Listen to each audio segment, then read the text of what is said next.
Is hosted by Tony Gapperstone. Thanks for tuning in. It's showtime.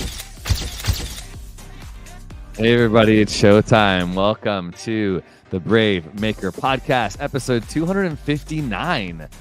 We're getting up there. This has been so fun to do this. My name is Tony Gapperstone, and I am a filmmaker, actor, writer, director, all of the things. You can find me on all of the places at my name, Tony Gapperstone, or you can go to my website, tonygap.com. I love to connect with people and help people achieve their goals, their creative goals, after doing feature film, tons of short films, and then starting our Brave Maker as a nonprofit film organization and film festival.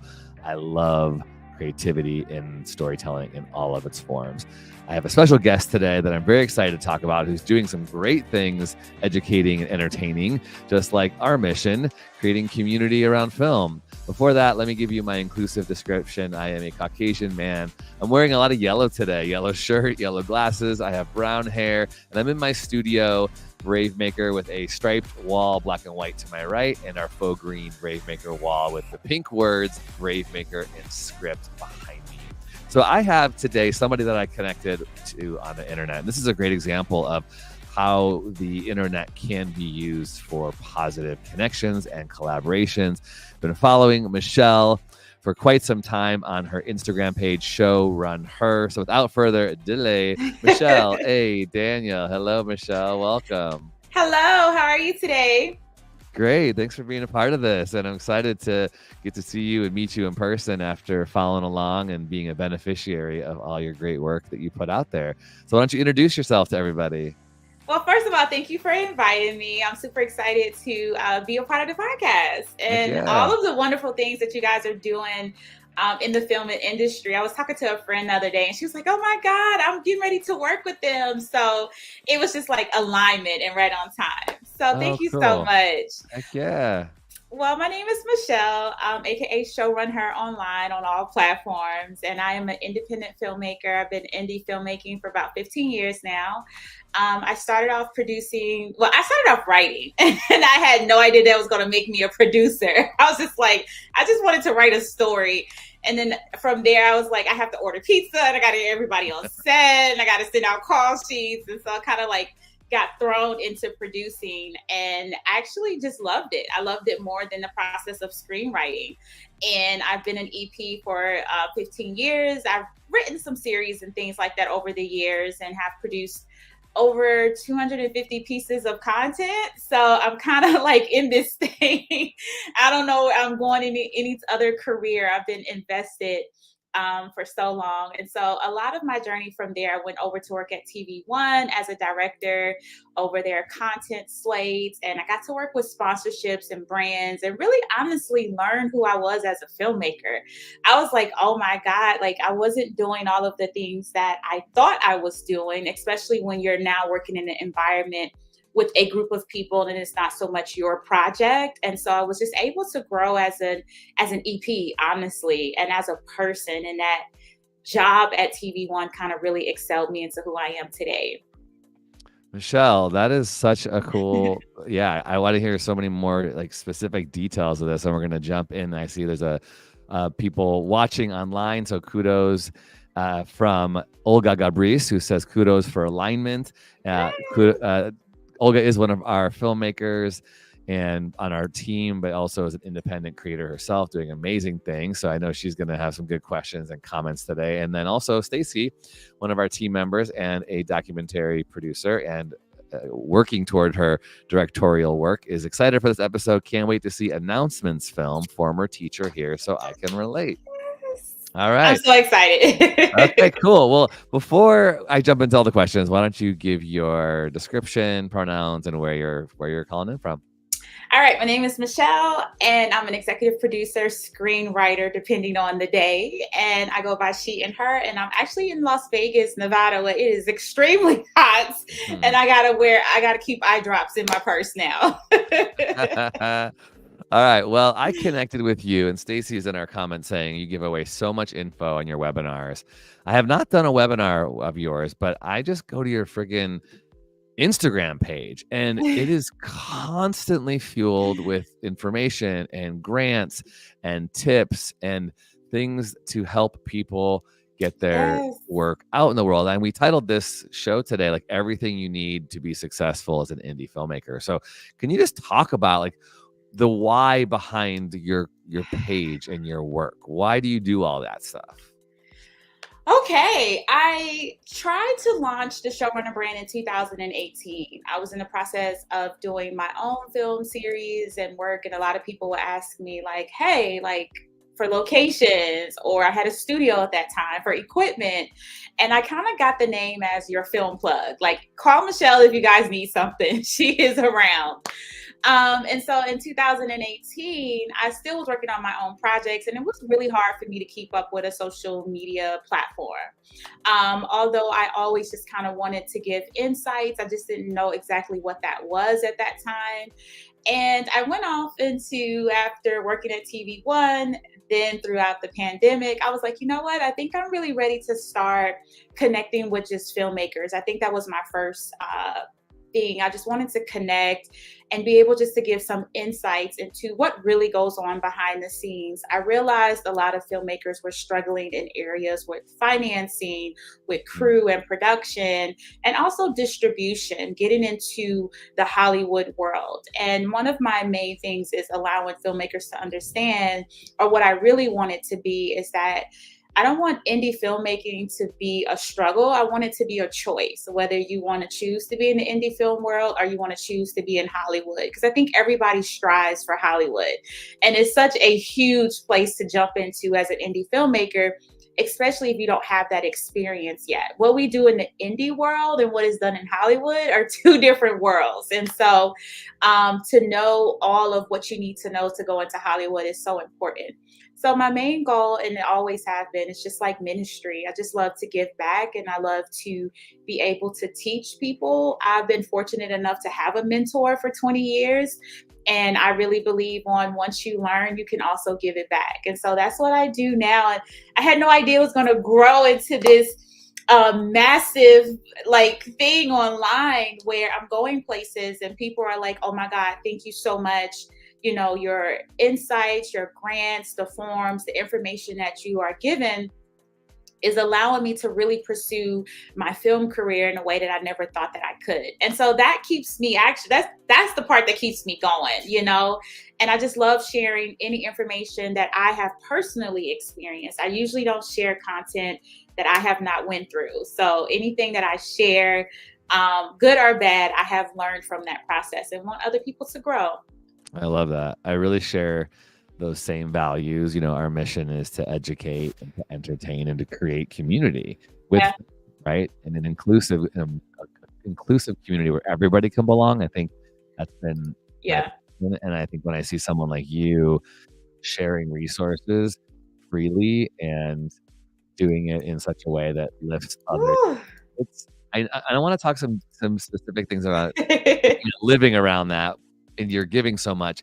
But I think that is a rare find. That really is, because there is a scarcity mentality in life in general, Mhm. but just Yeah, in this industry. And if I share this grand information, well, what if you get it and I don't? And yeah. so I just wanted to applaud you and appreciate you for doing that, because I see that you use the word ministry, which that's a word very familiar to me. So some people know I come from a background of church work, and I am an ordained minister, and I still do that kind of stuff.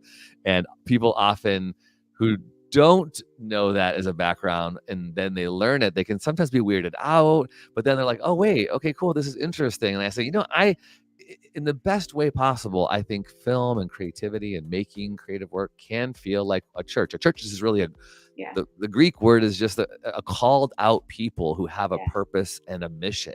yeah. And when people are a part of that, when they feel like they're a part of something that values them, that is Mhm. warm and welcoming and inclusive and friendly, and also satisfies this deep call within their heart, that's church to me. So Yeah. I like that you use that word. And some people might be weirded out by that, but we're not weird. Truly, we're not No, trying to be weird. I grew up in the church. My father was a pastor. And Cool. so I'm a PK kid, and I have the PK story where I went off and just did everything that my parents was 100% against.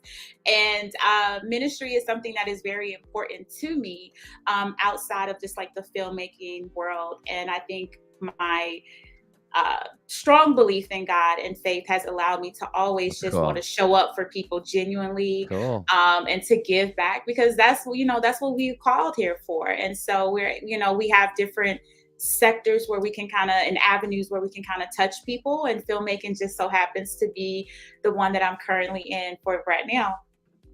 I love that. For those of you who don't know the lingo, PK means pastor's kid. And so I have 3 PKs, 3 pastors' kids. I have 3 daughters. So, okay, that's really cool. So giving back, yeah, that's such an awesome thing. And we see that, honestly, if you are not following Michelle on her Instagram page at Show Run Her, get to it right now, because it's so encouraging. And the Brave Maker crew, show some love in those comments Yes, to I'm trying to Michelle. like promote and put it on my page. Heck yeah. And I just was, as I'm looking through we have your Instagram page carousel here. If you're listening, you're not seeing this, but you can always watch all of our podcasts on video replay on our YouTube page at bravemaker.org. But I noticed your fundraising for your short film, which we're going to talk about here. And I saw one of the names of a filmmaker who came to the film festival, Shaya, and is now going to be working with us to make her next directorial Yes, project. yes, Is that yes. the one you were referring to earlier? Yes, I met her at the Soul Canvas. Yes. Wow, small, cool It world. is. It is. Okay, so let's talk about what announcements is and what you're doing there, because this is a project about you. You're not just giving away things. Now you're doing something for yourself. Let's hear about it. So project is, I'm a co-executive producer. My platform his name is D'Angelo Dilo Lewis. He contacted me and was like, hey, I need some help on a project. You have some time? And I was like, sure. And so I want to make sure that I'm a part of projects that are impactful, that really kind of stand with my mission and my goal. And I was able to check out his first film, which was Shoebox. And I was just kind of blown away at like his first director debut. I loved the story. And then I was like, hey, send me this script that you want me to help you on. And it was a script called Announcements. And I just didn't really know what I was going to read. But it's loosely based on his story in high school, where they would give announcements over the speaker about the kids who have lost their lives over the weekend. Mm-hmm. And I was like, how traumatic is that as a student? You come to school in a place where you're trying to learn, and all of a sudden you hear about your friends that lost their lives over the weekend. And he didn't realize how traumatic it was until he got older. And so now he's really ready to tell that story. And I was just like, I'm on, like, count me in.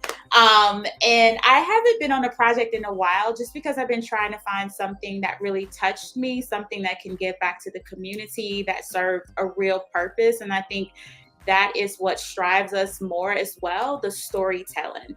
And so the story being about the Black community, the gun violence that happens among our students, and most importantly, helping high school kids understand that they don't have to really resort down that way, and wanting them to live a long life, a healthy life, to be able to go through college and do a lot of things. And so this story just kind of really touched home for me.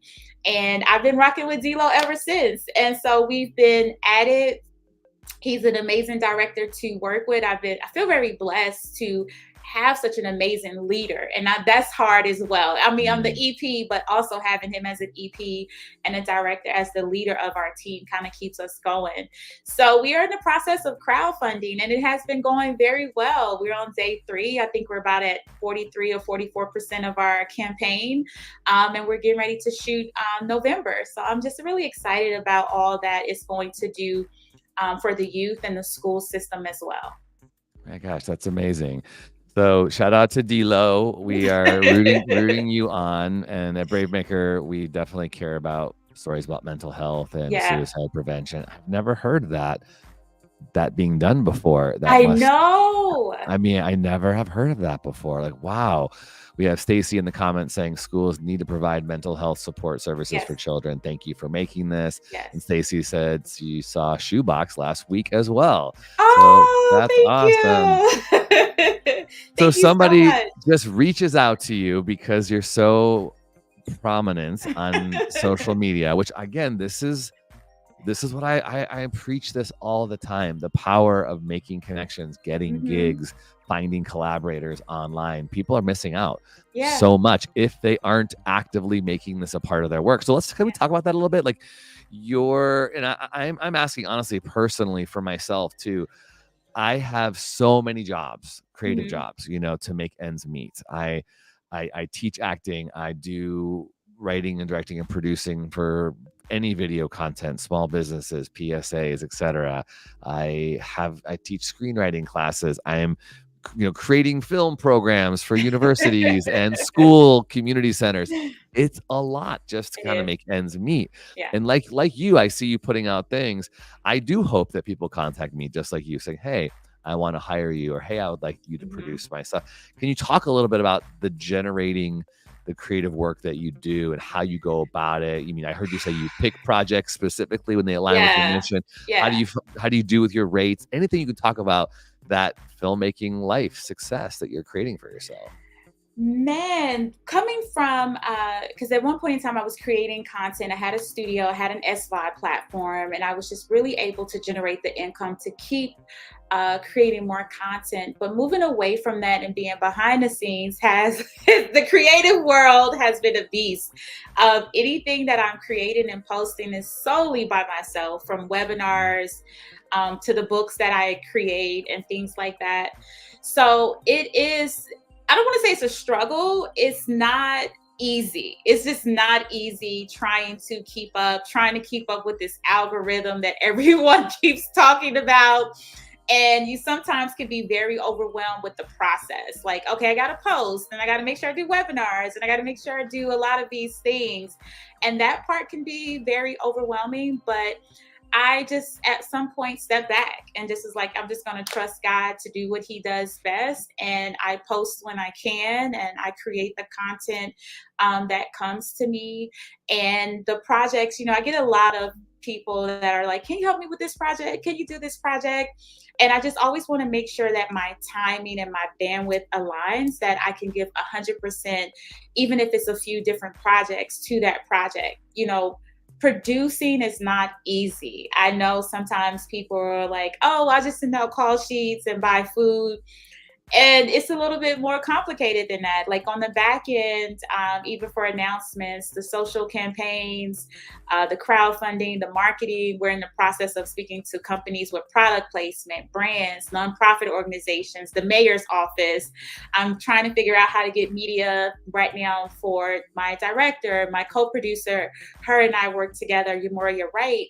And we just kind of really bounce off each other, where I need something, she has it, where she needs something, I have it. But this is a constant day-to-day filmmaking process. I don't ever go a day without working on announcements. I don't ever go a day without working on any film. And so it's a lot to do.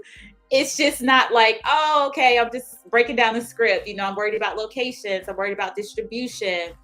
I'm worried about just a lot of things that can make this project exceed to the next level. And most importantly, I want to make sure that I'm doing a good job. And sometimes that can be, I'm very overly obsessive with the project. I find myself, in it 10 hours in a day. I was up last night sending out emails to brands and trying to connect with them.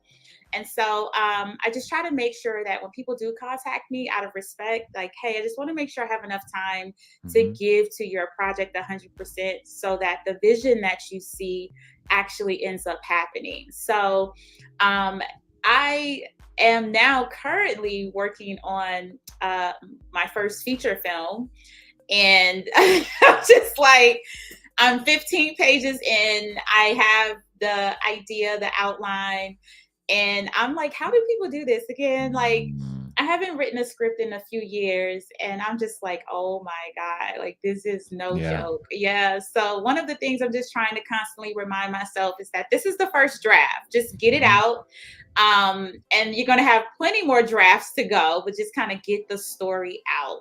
But it's a very personal story. And I'm just kind of trying to take my time with it and just do the best that I can. Here to support you, Michelle. I'm happy to send you when I did my feature film, I learned so much and I wrote all the things I did wrong and things I'm going to do different for my second one. So however I can help you, I would love to support you as you support so many people.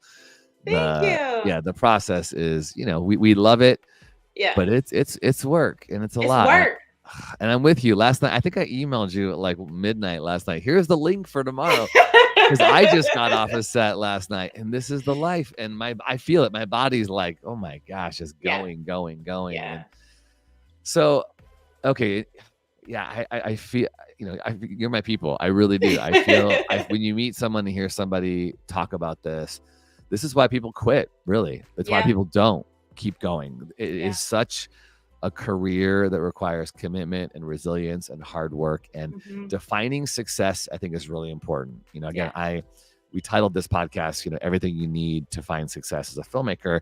And I think for some people, the success looks like a certain thing. I do hear people saying, when I get my Oscar, or they're manifesting when I get nominated. And I think those are great aspirations to have. But I just watched the Emmys last week, and not everybody, 90% of people don't walk home with an award. That's true. 90% of people don't even get nominated, but there are so many people out there living their dream because they're creating work on a regular basis. They are in a writer's room. They're making film. They're on set. And I really think if we can move the needle a little bit to redefine what success looks for us, I think we'll find a little bit more satisfaction, as opposed to satisfaction will look like I'm, on a show that gets nominated or I have an award on my shelf. That doesn't happen for a majority of people. What do you think about that? No, I am with you. Earlier in my career, I was like Hollywood, Oscar, I had this, I want to be over here. And the more I actually got in my faith, I was like, you know what, God, thank you for not sending me off to Hollywood, because I would have been a hot mess probably. And I think my faith has really allowed me to rely back on what is success, especially in this physical world. Like, what does that look like? What is the top? And I really don't believe in a top. Like, I feel like everybody in the top is fighting for another top. And I'm just like, where is the top, And I think once you remove what success is, and when you stop really trying to get to certain places because you see certain people there, or, if you don't get to Hollywood and you feel like your career is not successful, I think that will kind of eliminate a lot of what I feel sometimes people are doing things and they shouldn't be doing to get there. And realizing, like, once you got there, did you really even want to be there? And so my level of success really comes from, am I really doing the work that God wants me to do? And if he has me to go to Hollywood, if he has me to win an Oscar, if he has me on certain projects, then that is just kind of where he has me. And so I'm just not really fighting for anything. I'm just making sure that I do good work, and I'm doing projects that I love, and I'm just giving back. And I know that may sound very simple, but it keeps me at peace. Like, I'm not, concerned with if I do or don't make it to Hollywood. I just feel like I've won in other areas, if that makes sense. Sexy indifference, as the kids say. Yeah.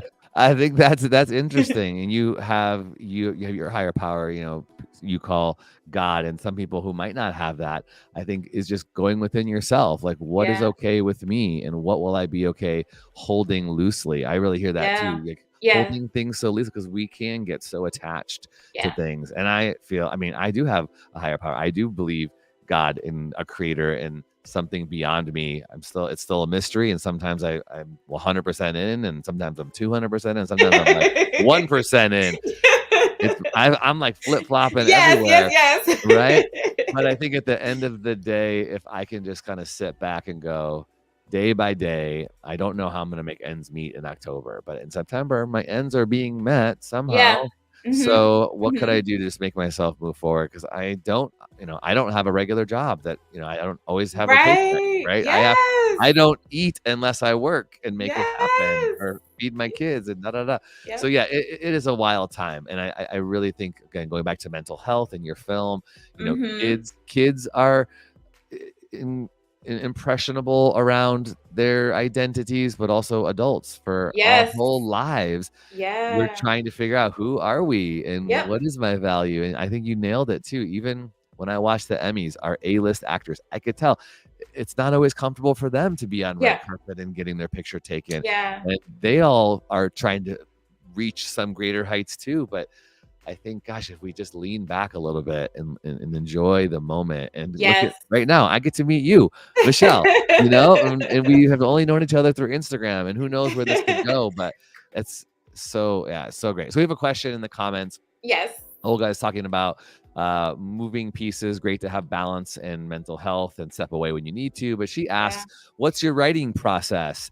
Do you have any specific formulas? Are you using Save the Cat? Are you just, doing your vomit drafts? What kind of things would you like to say about your writing process and getting a script done? So when I first started writing years ago, I knew nothing about an outline. I didn't even know how to format a script. I just started writing. And it surprisingly went pretty well for the most part.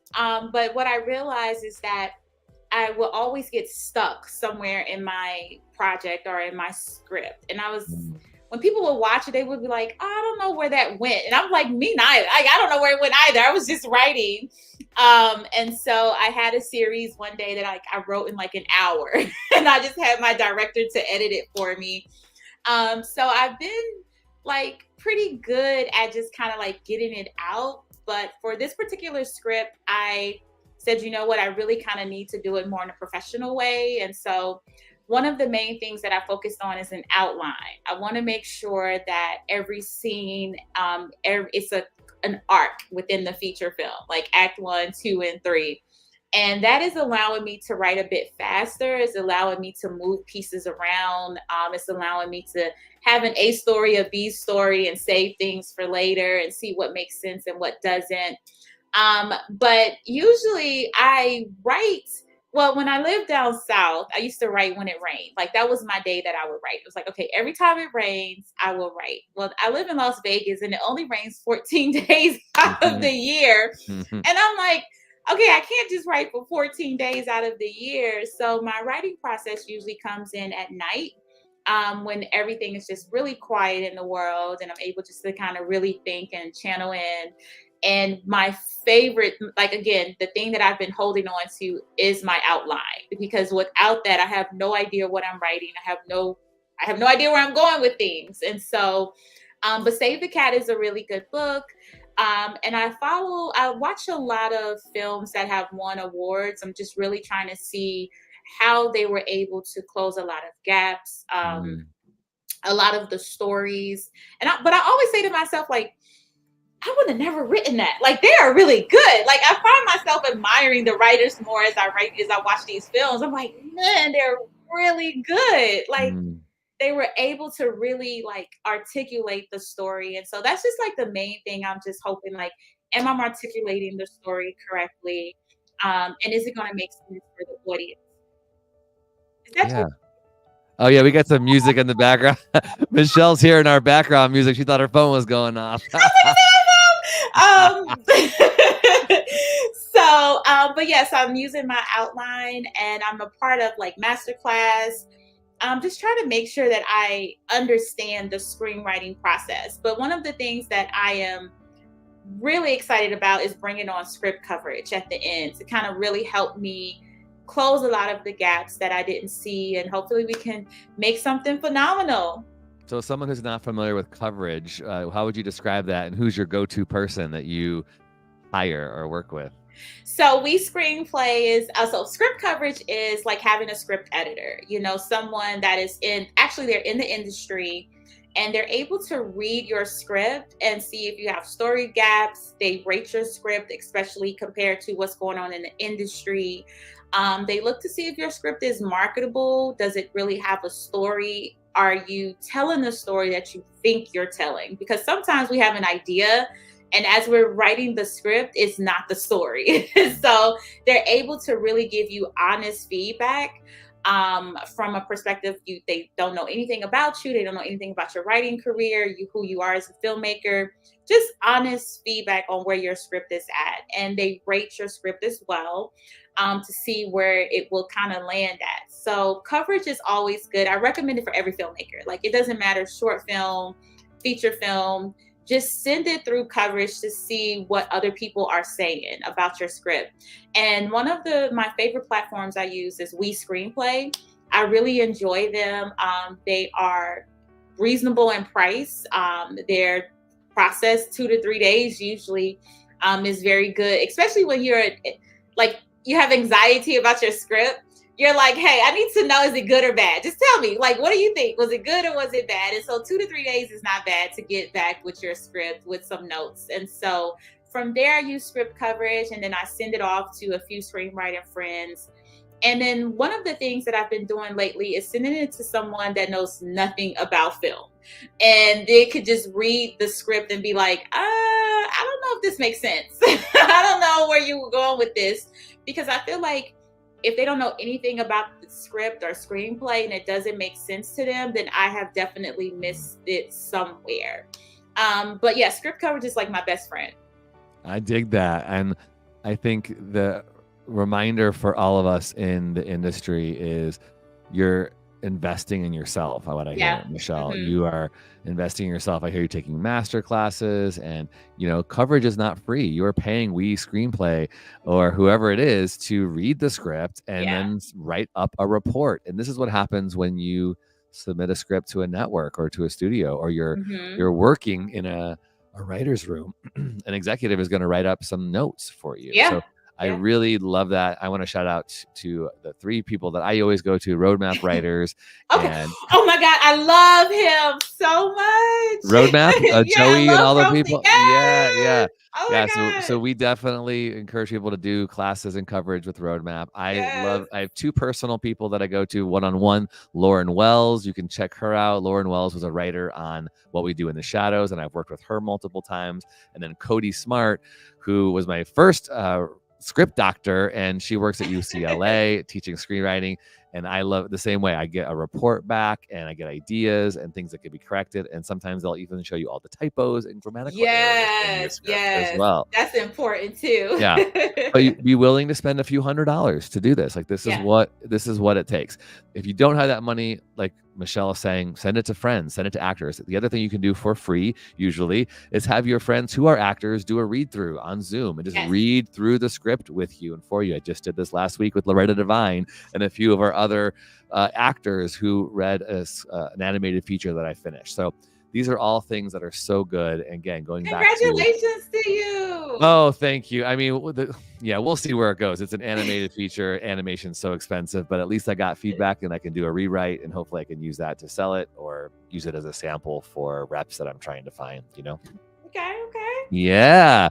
So again, episode 259 here with Michelle A. Daniel from Show Run Her on Instagram. Please go follow her. Please make connections with her. Please support their film announcements because they are 39% funded, it looks like, and they are going through Seed and Spark and have production set in November. I've got comments here.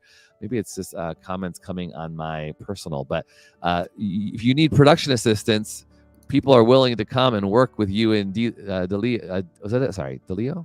Did I say it right? Can you hear me? I can hear you. You said Oh. the production comments. Yeah. Who is the director? Is it DeLeo? Oh, D'Lo. We call him D'Lo. D'Lo. Yes. D'Lo. Stacy is saying, yes, I will PA. D'Lo, I think she's the one who saw his short film. So, yes. So if you need PAs, you got people here willing to volunteer and happy to help support your work, which is really cool. Thank you guys so much. Yeah. Well, Michelle, any kind of final things you want to say? I'm always interested in sort of like do's and don'ts, when it comes to filmmaking, and maybe we can do like a couple lightning round topics before we do our brave fave. So let me ask you this: do's and don'ts about online interacting with filmmakers. What are your thoughts around the do's and don'ts of interacting? I'll say one of my don'ts. Okay. Don't DM somebody asking for something if you've never had any kind of commenting, connection, or interaction before you ask for something. I get that a lot, where people just want something from you before they've been willing to even give you some positive affirmation or comments or something like that. You know what I'm saying? Yep. Don't do that. Do spend time introducing yourself, like, hi, I'm Tony, in the comments. I love your page, Michelle, or this is such a great link. Thank you for sharing these grants. Like, those are things you should be doing first before you make any asks or requests. Any thoughts you have about that? No, that is true. I get DMs all the time. I'm like, well, I don't know who you are. And I think one of the things as indie filmmakers, or just filmmakers in general, we have to realize that when you first connect with someone, it doesn't mean that next week you're going to be working together. It may take a few years, depending on the project. You really got to cultivate that relationship. I was at a film festival in 2018, and I am just now this year working with some of those people. It takes time. Everyone is not for every project. And so, when you see someone, it's just like, okay, can you work with me? It's just like, well, we may not work together right now, it just may not be the project for us. But I agree, because I feel like this film and industry is about relationships. It really is, because people are really hesitant about,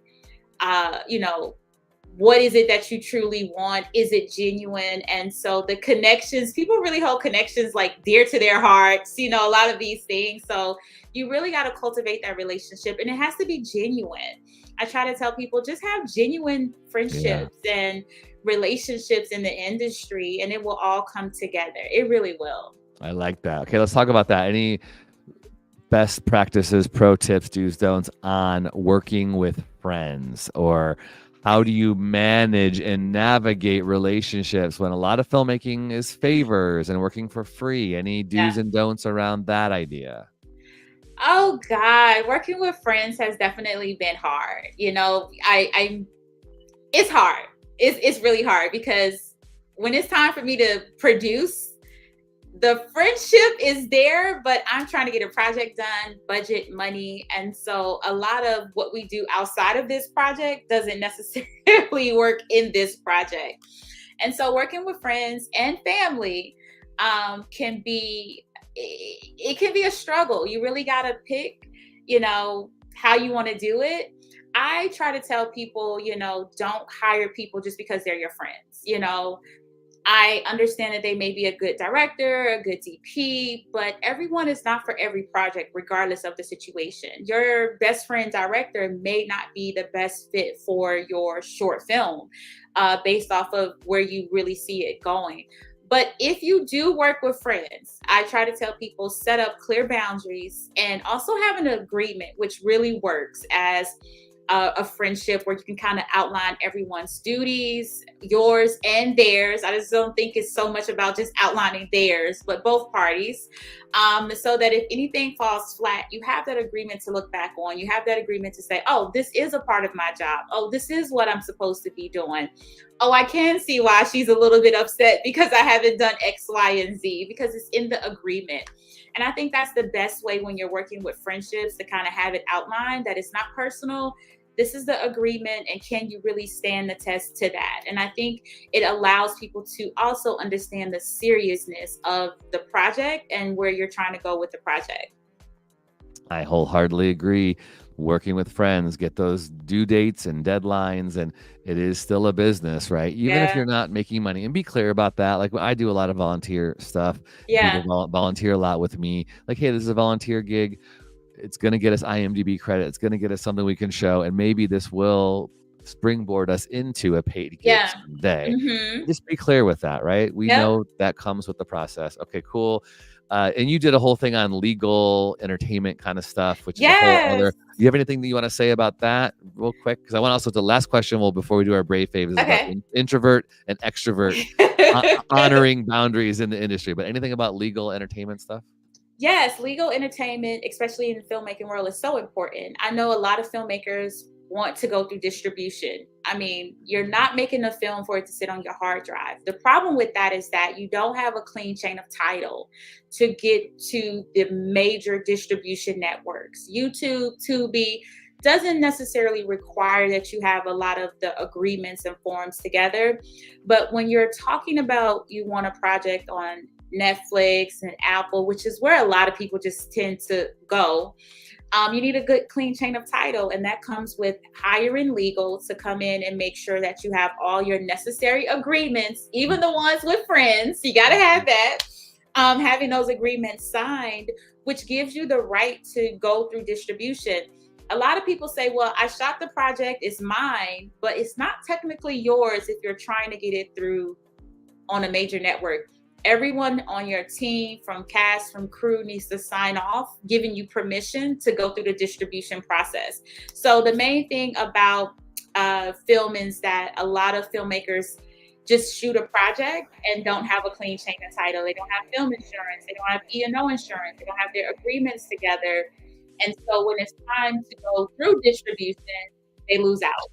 And a lot of those, things are copyright, music, music rights, and things like that, logo brands from companies that they have put into their project. And it's just like, you can't do that. And so having that legal there to kind of help you, giving you the do's and the don'ts, will set you up for a successful project. That's so great. Again, go follow I think I'm show. breaking up a little bit.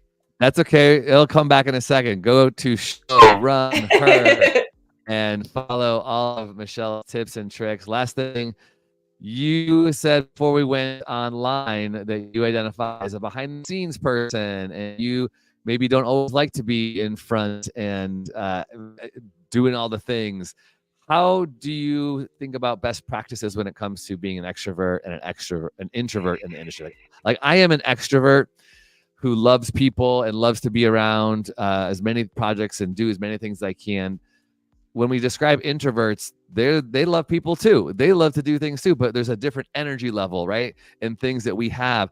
And I tend to find myself doing too many things and getting tapped out. And I'm learning from my introverted friends and my wife who have taught me, like, it's important to guard yourself, your boundaries. Saying yes comes at a price.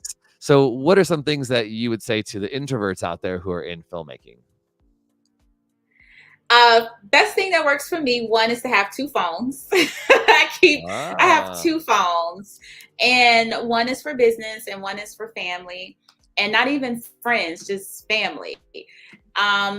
Because I have to be really detached from the world when I'm in there, like all day, dealing with so many people.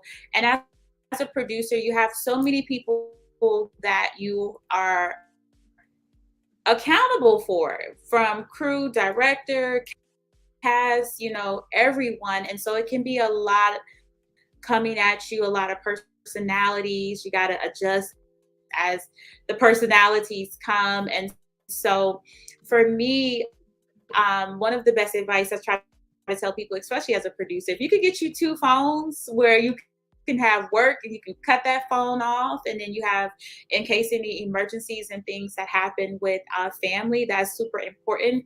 It really allows you to disconnect from the world and really focus on family and have that balance.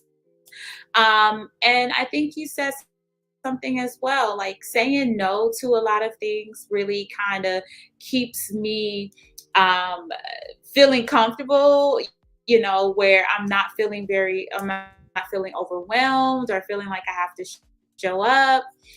It was so interesting. We went to a festival last month, and any festival that I go to, I usually have like a 2-day max because at some point I'm like, and so I think it's about knowing who you are, and I show up where I can. I love people. I love media. I really have to find some healthy balance where my kids are older, but I wish I had this practice when they were younger and I was working in film, because filming and career is one thing, but what's really important is family and, how we're living day to day. And I think sometimes we get very consumed with our career. We get very consumed with this filmmaking world, and our kids are growing up, and everything is happening so fast. And you kind of look back and you're like, where did time go? And so now I just try to be as present as I can with my kids, as present as I can with my family. And that does mean detaching from the filmmaking world. But I try to, find a healthy balance. I know I have to show up as a producer. And so when I do, I'm very happy about it. But when the cameras come off, in all transparency, the wig, everything just comes off. And I'm just like, okay, I'm ready just to chill out. Thank you. I love that. Yeah. The transparency is real, y'all. Go to showrunher.com for more information about Michelle's work. And don't go away. We're going to end our show with our favorite thing of the week. If I can get my my thing going here. Stand by. Here we go. Brave Faves. TV shows, films, books, songs, technology, clothing, podcast, food, and more. These are a few of our favorite people, places, and things. Brave Faves. Okay, it is spooky season. No, it's not quite spooky season yet, but it is almost October, and I am a sucker for anything scary. I love the horror vibes and genre, and I love getting scared, and I love seeing all the new things. So I just caught up with the sensational buzzy film called Long Legs, just from my own home, and it is what everybody says it is. It's super creepy, it's super fun. If you like the Hannibal Lecter kind of vibe, Silence of the Lambs, this is something for you. Go check it out. It is still a little expensive, $20 to rent right now, but I'm sure it'll get cheaper in a month or two. But I really liked it. Nicolas Cage is in it. If you're a Nicolas Cage fan, a little bit of mystery. And Michelle, you and I commented and talked about The Deliverance on Instagram, but this has a little bit of faith horror connection too, if you're into that. Some people get a little tripped out by that, but I like it. So that's my brave fave of the week, Long Legs. What's yours? So I am currently watching season 6 of All American. It is my favorite TV series for some reason. I feel like when I tell people that, they're like, what? But I've been so busy. I just was able to catch up on it. I think what I really love about All American is that it's really centered around family. A lot of films, center around like broken homes, but just that this was centered around family and community was like super important to me. So All American is my favorite for this week. I'm catching up. Yes, I'm catching up. And I just absolutely love this show. It was like the first TV series I ever cried on. Like season 1, I was crying. I was like, I don't have no idea why I'm crying.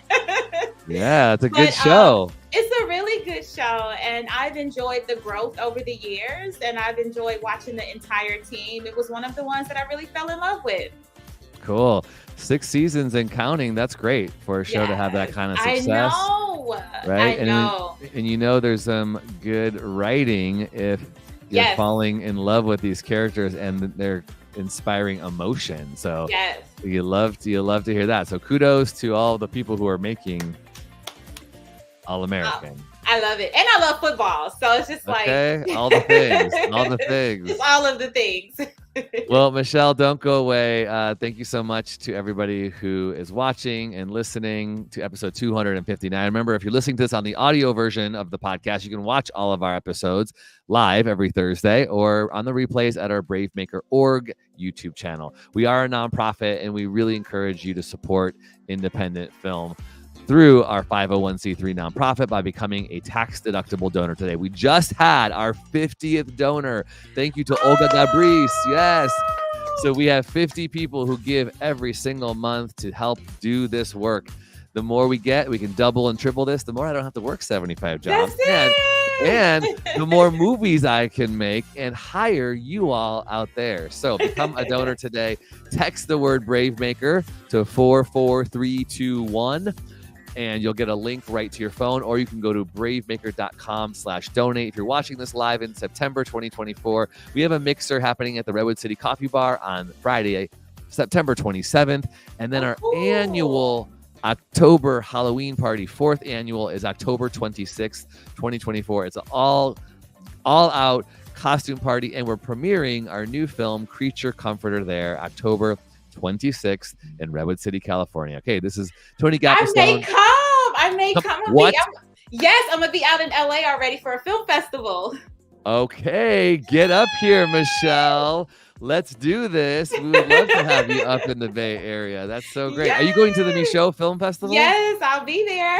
Oh my gosh. We have a film in there too. You'll have to check out Sweet Santa Barbara Brown. Okay. Yeah. Are you guys not going to come? You're not going to come in? I will not be able to because I'm doing this Halloween party. But a lot of our team will be there. Oh my God. I'm going to check it out. And if I stay and hang around, I'm going to come see you guys. Michelle, it's so cool. This has been so great. Thank you so much.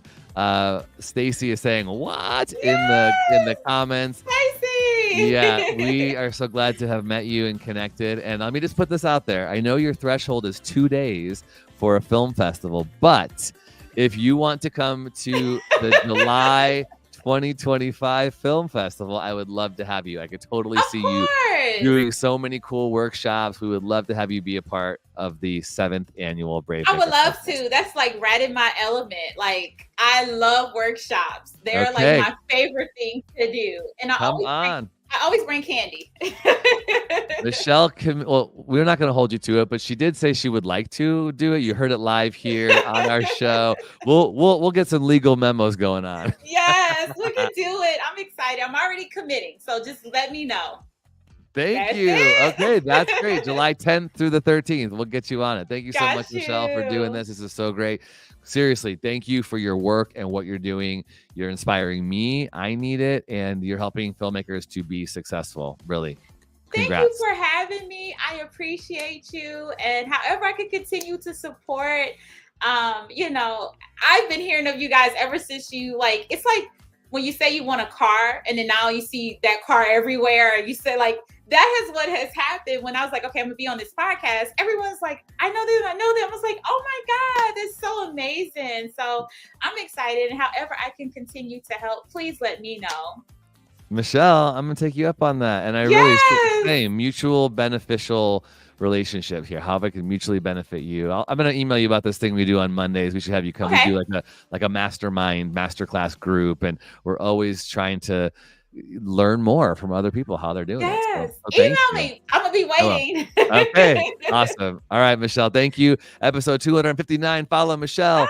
Hey, Daniel at Showrun Her. You can follow me at Tony Gappistone, and please watch and follow out for BraveMaker.org on YouTube, Twitter, TikTok, Instagram, all the places. We would love to hear from you. And as Michelle said, build relationships through your social media. We are here to do it, and we are here to help you. All right. Thanks so much, everybody. Brave stories change the world, and you are the story. Bye, Michelle. Have a great day. Bye. And great day. Have a good one. See you. Bye.